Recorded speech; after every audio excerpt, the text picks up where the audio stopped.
మన రాజ్యాంగం మీద ప్రజాస్వామ్య హక్కుల మీద ప్రజా ఉద్యమాల మీద చాలా తీవ్రమైన హమ్లాలు కాస్త జరుగుతూ వస్తున్నాయి.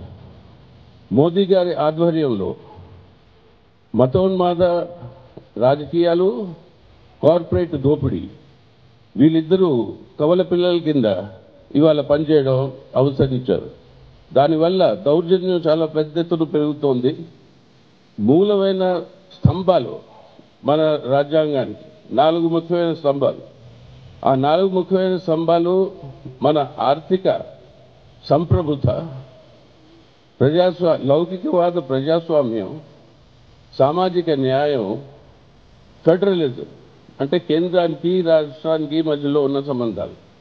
ఈ 4 పునాది స్తంభాలు ఏవైతే ఉన్నాయో ఈ పునాది స్తంభాల మీద చాలా పెద్ద దాడులు జరుగుతున్నాయి. వారు ఎవరైతే ఈ మోదీ ప్రభుత్వం విధానాలకి వ్యతిరేకంగా ఎవరైనా మాట్లాడితే వాళ్ళని దేశద్రోహులని చెప్తున్నారు.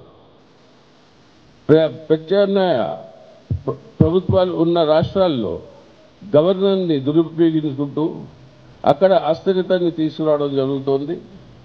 ఈడీని, సిబిఐని వాడుకుంటూ ప్రత్యామ్నాయ ప్రతిపక్షాల్లో నాయకులందరినీ వాళ్ళని హింసపెట్టడం జరుగుతోంది.